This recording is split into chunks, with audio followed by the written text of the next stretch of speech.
All right, now let's continue with this discussion of the underpinnings of this type of big data science. So this is just a reminder of what we already discussed. It has some additional information, like 3,600 people are in CMS, and they come from 183 different organizations and from 38 countries.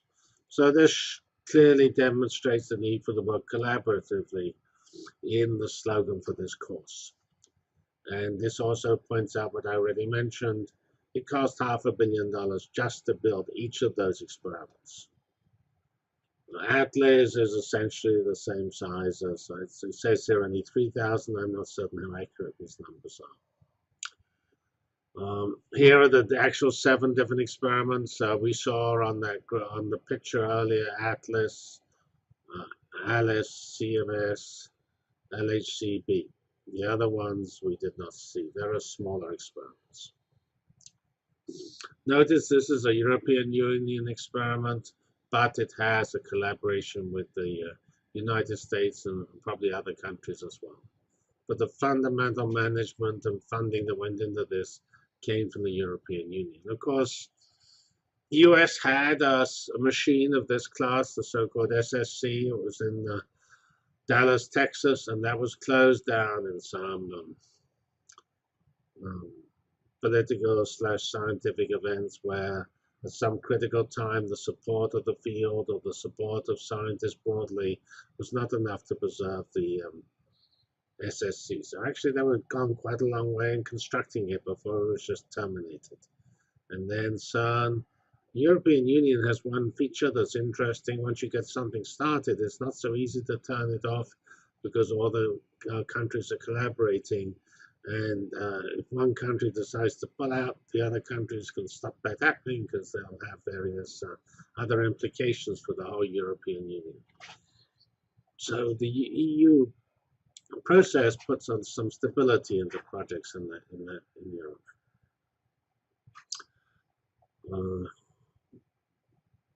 So here are the budgets of which are.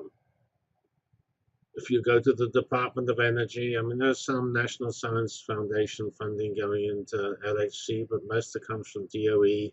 DOE also does a lot of other things with experiments and theory of particle physics, and that's almost 800 million a year. I do not know how much the LHC is there, but it will be a non-trivial amount.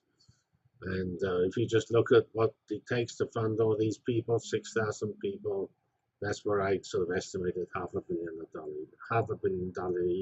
a year across all the countries. Here's a striking feature of this field, and that's the papers.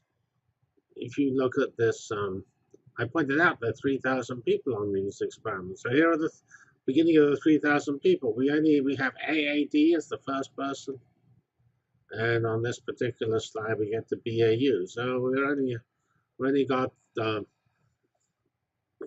partially through the B's. This page is mainly A's, so it's not surprising when we get through the Z's to the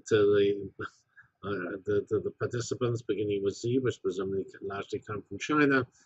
We have many pages of this particular publication correspond to the people, probably more pages in the people than there are in the physics. And that is, as I mentioned, one of the reasons I gave up was when I did experiments in this field, there were 30 people on an experiment. Now we have 3,000 or 3,500. I also found, being a not terribly relaxed person, that I found working with those 30 people, they were all very talented and committed. Working with 30 people is not trivial. At least in the days when I did it, it wasn't trivial. Nowadays, there are better tools and it's better understood. But the concept, then I could already see that the experiments are getting larger in size, and so I was a little worried and switched to the smaller size collaborations and quicker moving fields that happened in computing research.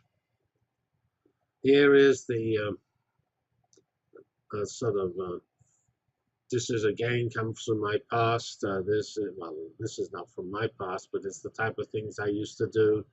This gives a picture, a so-called Feynman diagram, telling you what happens when a proton and an antiproton collide. Gluons are produced. Gluons are the particles that bind the quarks together inside these protons and antiprotons. They have a so-called virtual interaction, which with a heavy particle, the heavy particle couples to this Higgs boson, which is then produced. The Higgs boson cannot survive forever; it always decays, and the decay is. There are actually several final states it decays to. We saw the data from the two-photon decay. This is a gamma zero as a photon. Another possible decay is to lots of leptons. These are electrons and muons and taus, the lepton family. And these are the diagrams which you estimate when you want to try to understand what the Higgs might look like and design the apparatus and to look and see what's the most plausible things to do. As you would study these so-called Feynman diagrams, you would estimate their size, which might be a little unreliable. But something is probably reasonably reliable is what the final states will look like. The constraints of spins and symmetries will tell you what these two photons, the distribution in angular distribution, the momentum distribution for a given Higgs mass. You would be able to estimate that pretty reliably for these types of decays. And that's actually the type of thing I used to do. I used to do phenomenology, which is building models. I should point out that physics, although there's a fundamental theory, that theory is impossible to calculate what happens when the proton and antiproton collide at very high energy. You have some good idea of roughly what's going to happen, but in detail you have no idea, and you have to build models, and that's building models of what happens when this type of thing, when these types of collisions are made, is the type of thing I used to do as my physics research in those days many years ago. And I say that's still the same, much more sophisticated versions of what I used to do. And now at the heart of the so-called Monte Carlo analysis and the planning of these experiments, you notice how big those apparatus were. One feature of them being big is they're very complicated and you're not quite certain how they behave. And the way you understand how they behave is you make a model for the you not only make a model for how the Higgs boson is produced, you make a model for the apparatus, and you produce so-called Monte Carlo events, which you run through exactly the same software that you use to analyze the real events. So that's a huge positive.